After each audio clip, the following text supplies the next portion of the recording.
Picture a crowded party. Music fills the room. Conversations overlap.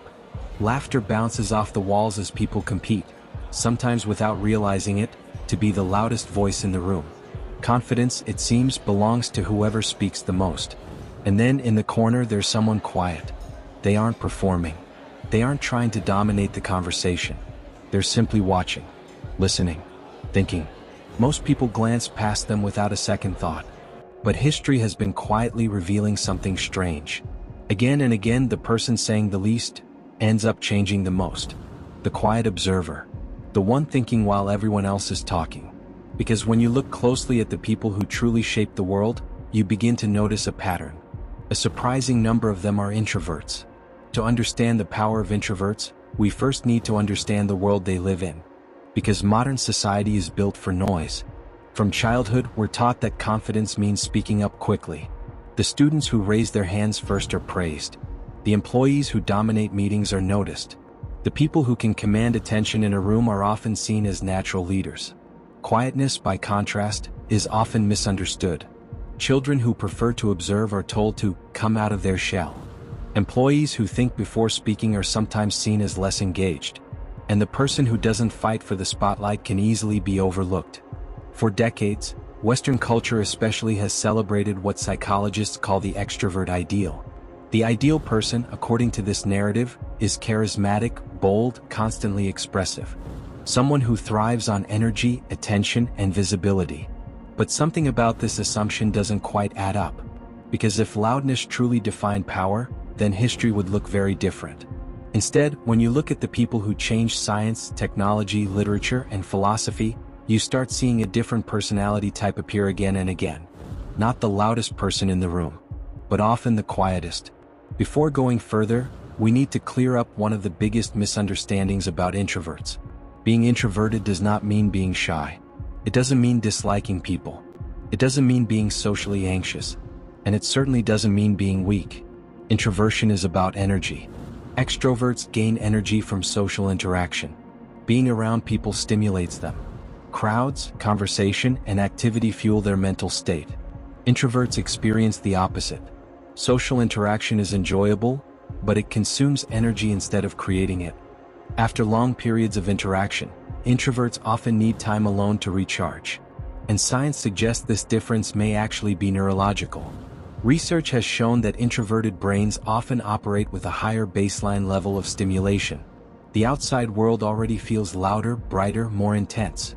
Which means environments that energize extroverts, crowded offices, constant conversation, endless notifications, can become mentally exhausting for introverts. But that same sensitivity often produces something powerful. Depth. Introverts tend to process information more carefully. They reflect longer. They analyze before reacting. And slowly, quietly, that depth becomes an advantage. Think about the kind of work that actually changes the world. It usually doesn't happen in crowded rooms. It happens in quiet spaces, in long stretches of uninterrupted thinking, in the slow process of wrestling with an idea long after everyone else has moved on. This is where introverts naturally thrive. Take Albert Einstein. Einstein described himself as deeply introverted. He spent enormous amounts of time alone, thinking through problems that most people never even noticed. He once said that the monotony and solitude of a quiet life stimulates the creative mind.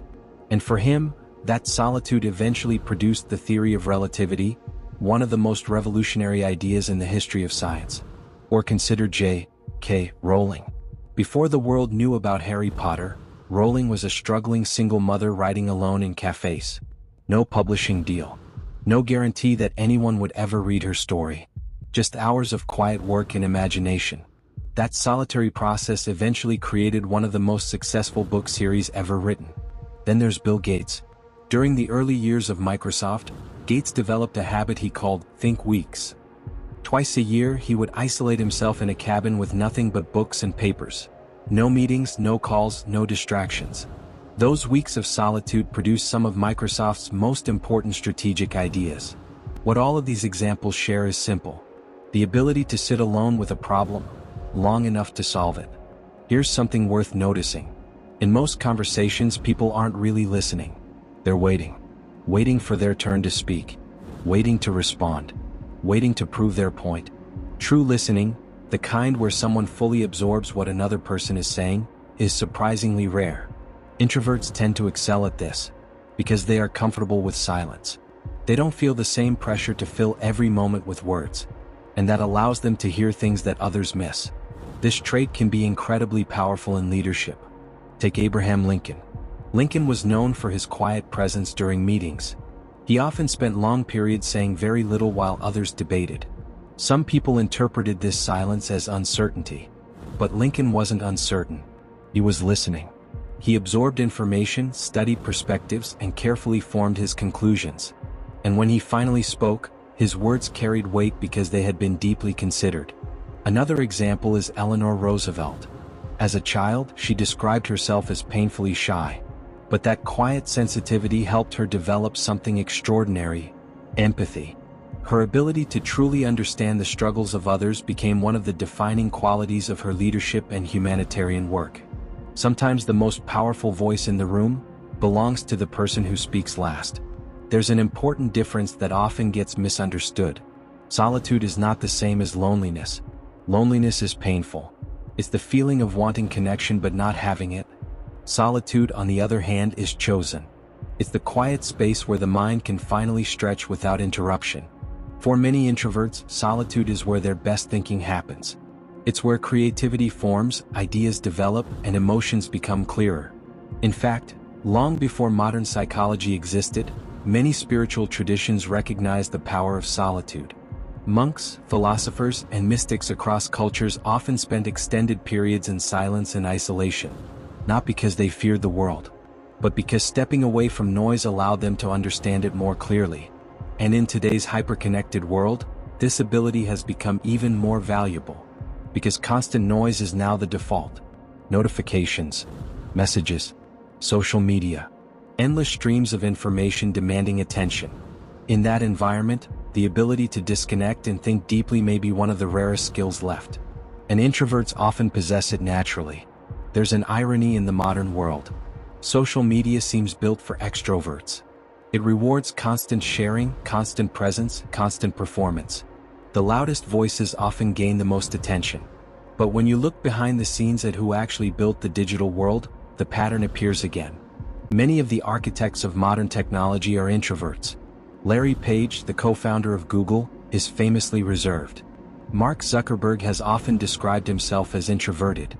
Steve Wozniak, the engineer who designed the first Apple computer, spent countless quiet hours building and experimenting alone.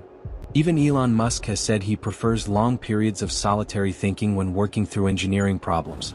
The companies that reshaped the modern world weren't born in crowded boardrooms. They were born in dorm rooms, garages, and late nights when everyone else had gone home. The quiet hours. Now imagine a world that only rewards the loudest voices. In classrooms where quick answers matter more than thoughtful ones. In offices where visibility matters more than focus. In meetings where ideas are judged by volume rather than depth. What happens to the quiet thinkers? Many adapt. They learn to perform extroversion when necessary. But many also hold back ideas that might have changed everything, because the environment wasn't designed for their way of thinking. Research into group brainstorming has revealed something surprising. People working alone often produce more creative ideas than groups brainstorming together, because group dynamics can suppress individual thinking. One dominant voice can unintentionally anchor the entire discussion. When individuals work alone first, they are free to explore ideas more deeply before presenting them. In other words, silence can be incredibly productive. At some point in their lives, many introverts realize something quietly powerful.